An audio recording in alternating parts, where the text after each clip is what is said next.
Assalamualaikum warahmatullahi wabarakatuh. Saya dimintai pendapat tentang ada satu tokoh yang menyebutkan Rocky Gerung adalah Rasulullah berdasarkan mimpinya.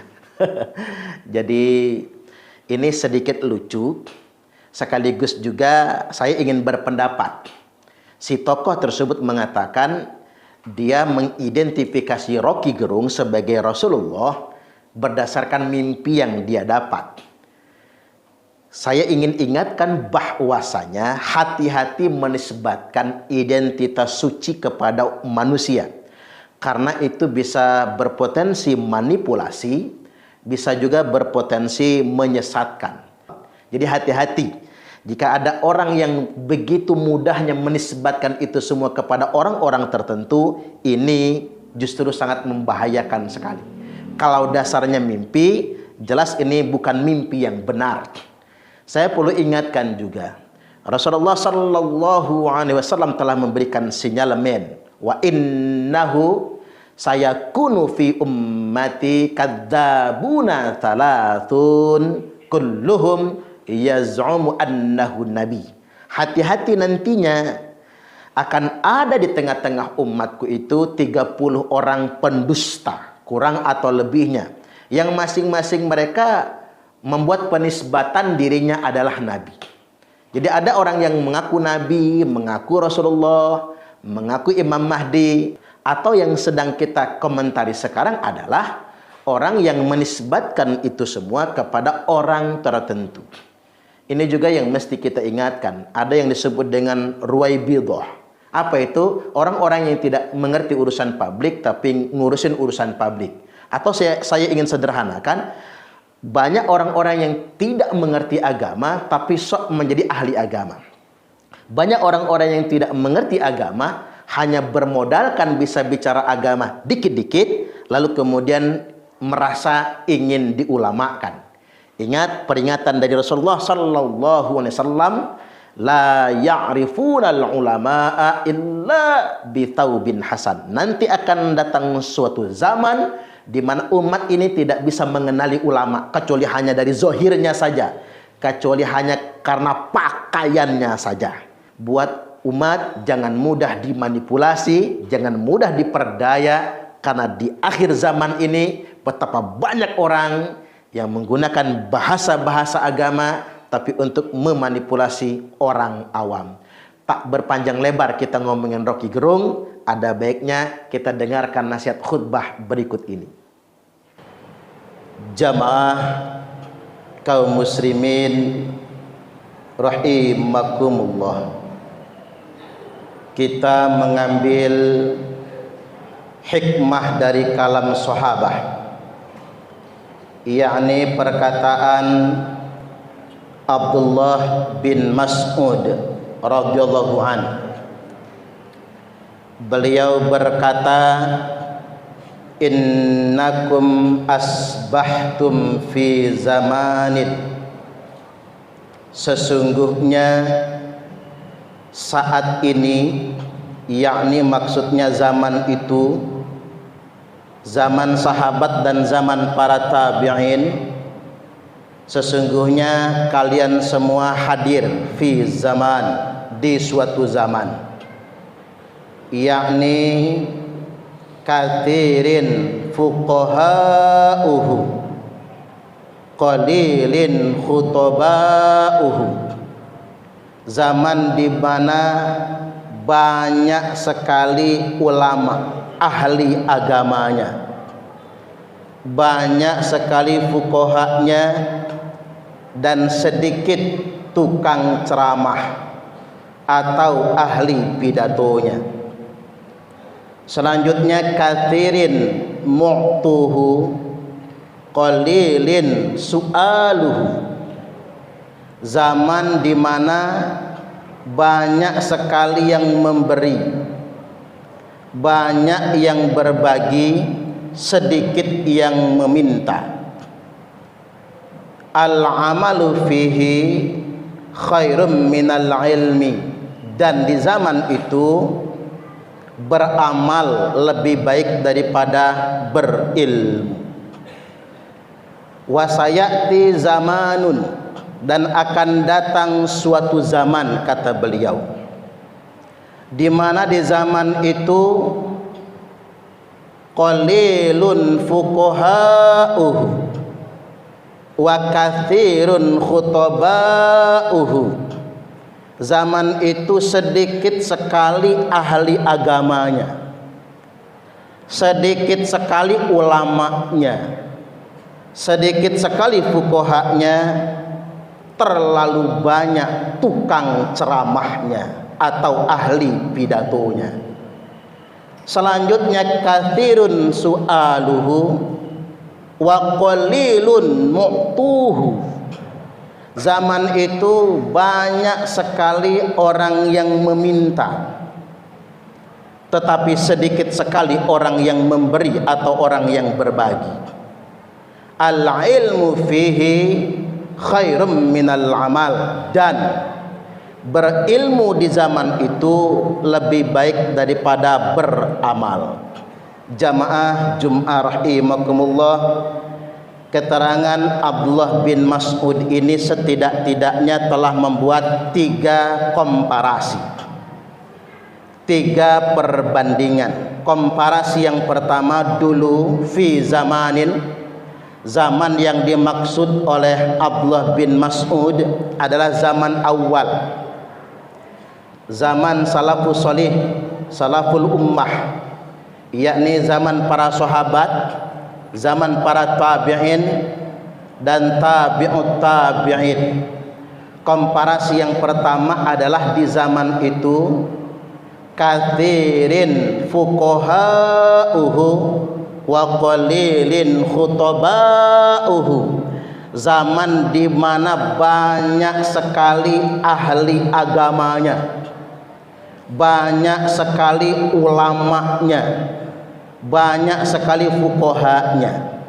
Para sahabat yang memang ahli agama, para ulama-ulama tabi'in, termasuk di antaranya Imam Hanafi atau Abu Hanifah, Imam Malik, Imam Asy-Syafi'i, Imam Hambali, termasuk juga ulama-ulama ahli hadis. Banyak sekali ulamanya, tetapi sedikit sekali tukang ceramahnya atau ahli pidatonya. Sedangkan wasayati zamanun, nanti akan datang suatu zaman di tengah-tengah umat ini di mana qalilun fuqaha'uhu, ulamanya sangat sedikit sekali, yang banyak adalah tukang ceramahnya, ahli pidatonya. Artinya kita bahasakan secara sederhana, tidak semua ulama itu ahli ceramah, dan tidak semua penceramah itu adalah ulama. Kendati pun memang untuk di akhir zaman ini betapa banyak penceramah itu memang bukan ahli agama, memang bukan ulama yang pakar di ilmunya. Sesuai dengan kalimat ini, banyak tukang ceramah tapi sedikit sekali ahli agamanya, sedikit sekali fuqahanya. Walaupun ada di antaranya ulama fuqaha, namun ia ahli juga dalam berceramah. Hanya saja kita semua mesti mawas diri. Sebagai penceramah, menjadilah sebagai seorang penceramah, penyampai, sesuai dengan himbauan Nabi, ballighu anni walau ayah, sampaikan dariku, kata Nabi, walaupun cuma 1 ayat. Tapi jangan merasa ingin diulamakan, dikarenakan ulama memiliki kriteria yang sangat berat sekali.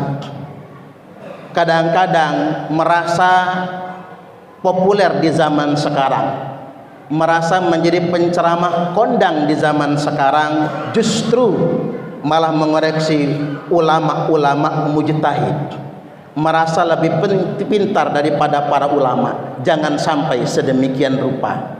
Makanya Nabi sallallahu alaihi wasallam telah menegaskan, akan datang suatu zaman la ya'rifunal ulama'a illa bithaubin hasan. Akan datang suatu zaman, kata Nabi, umatku tidak mengenal ulama kecuali hanya melihat pakaiannya saja.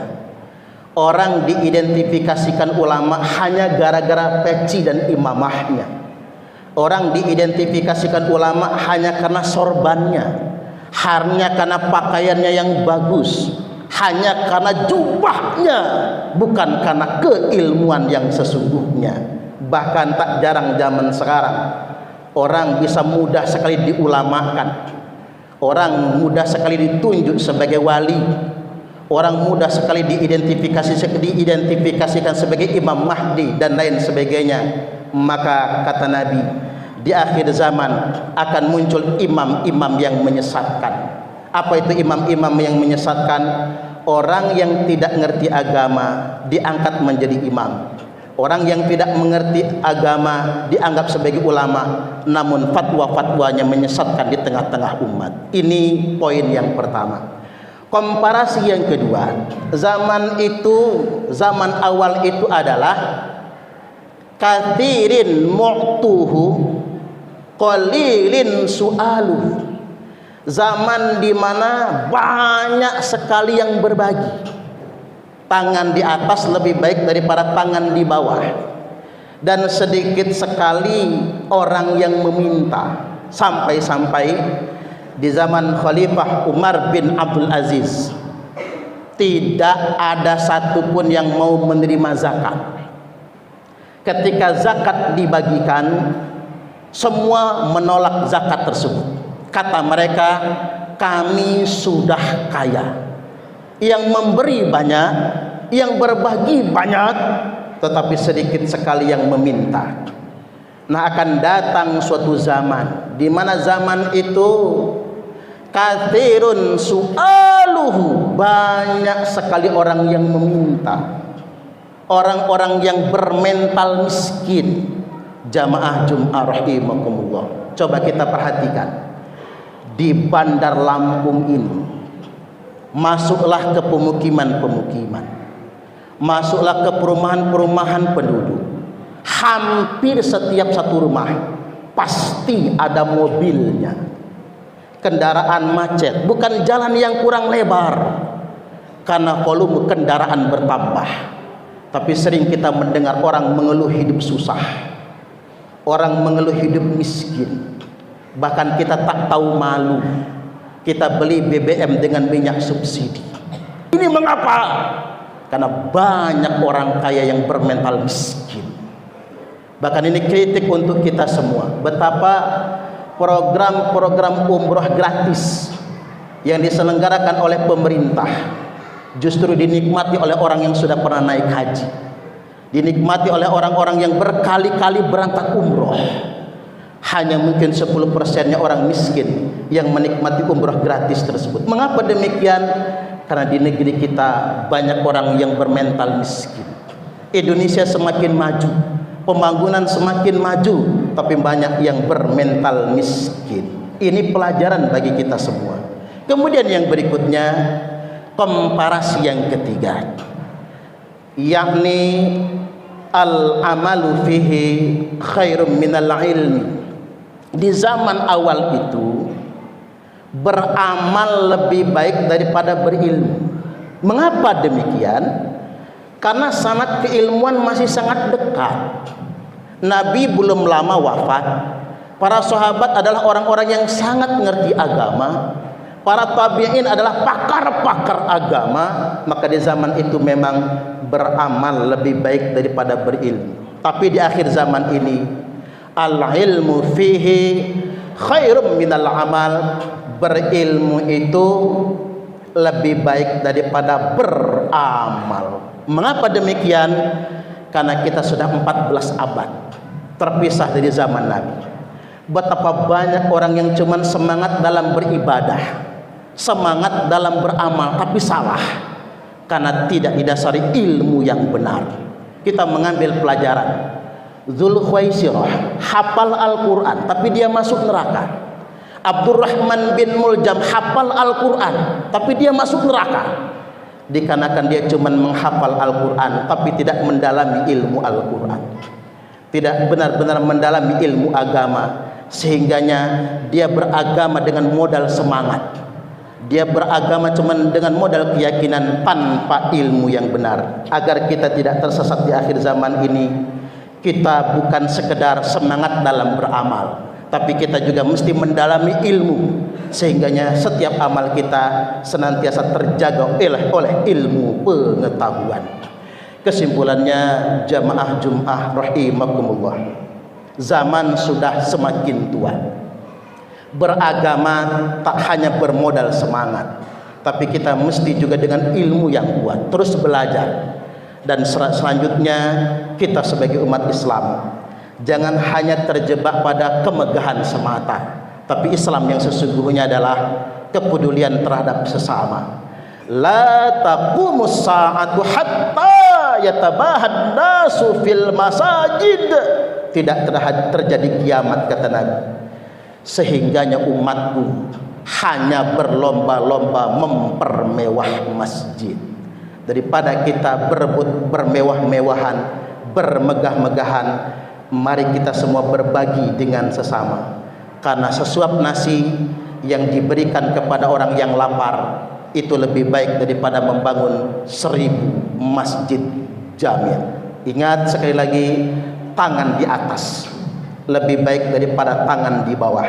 Jangan pernah bermental miskin, lebih baik kita semua banyak berbagi.